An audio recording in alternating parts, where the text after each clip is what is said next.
साथियों, मानव जीवन की गरिमा पुस्तक लेखक श्री राम शर्मा आचार्य, कोड संख्या VN11, पृष्ठ 3, मनुष्य जीवन की श्रेष्ठता का आधार।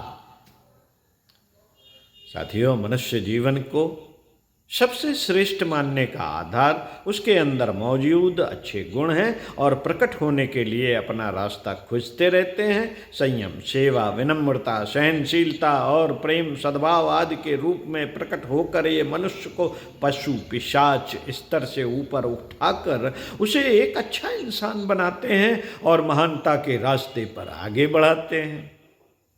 मनुष्य की बुद्धि और पुरुषार्थ की क्षमता तभी अपने समय और सुविधा साधनों का सही इस्तेमाल कर पाती है। तभी मनुष्य की शक्ति स्वार्थ, विनाश और गलत कामों से हटकर ईश्वर की विश्व वाटिका को सुंदर, सभ्य और सुसंस्कृत बनाने में अपना भाव भरा योगदान देती है। मनुष्य जीवन की सबसे बड़ी पूंजी उसकी भाव संवेदना है। इसी को अपनाने पर मनुष्य दूसरों की पीड़ा और दुख दर्द को समझ पाता है। तभी वह दूसरों के दुख को बटा लेता है और अपने सुख को बांट देता है। यही सद्भाव, सहानुभूति, सज्जनता, शालीनता आदि गुणों के रूप में चारों ओर शीतलता, मधुरता और सुख शांति का वातावरण बनाता है। इसी को धारण करने पर मनुष्य में महामानव, देवमानव और ऋषि पैदा होते हैं, जो अपने हृदय को छलकते प्रेम भाव, सूझबूझ भरे कार्यों और अपने आदर्श जीवन द्वारा इसी मनुष्य जीवन में देवता की उपस्थिति को प्रमाणित करते हैं और इसी धरती पर स्वर्ग जैसी स्थिति खड़ी करते हैं। समय समय पर ऐसे ही मनुष्यों की अधिकता ने इस धरती पर सतयुग, स्वर्ण युग जैसे सुख शांति भरे वातावरण को तैयार किया है। ऐसा श्रेष्ठ जीवन जीने के कारण ही कभी भारत भूमि के 33 करोड़ निवासी 33 कोटि देवता की श्रेणी में रखे जाते थे और भारत विश्व गुरु और चक्रवर्ती जैसी उपाधियों से पूरे विश्व में विख्यात था।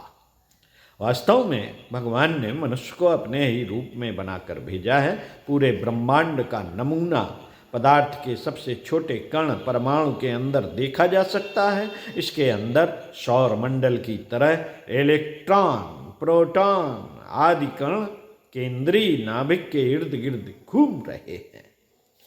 विशाल वटवृक्ष का पूरा नक्शा उसके छोटे से बीज में बंद पड़ा है।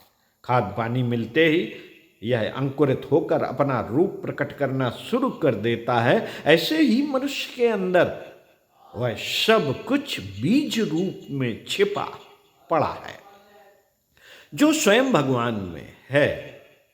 कह सकते हैं कि सामान्य अवस्था में भगवान हमारे अंदर सो रहे हैं। रिद्धि सिद्धियों के रूप में अनेकों शक्तियां हमारे अंदर छिपी पड़ी हैं।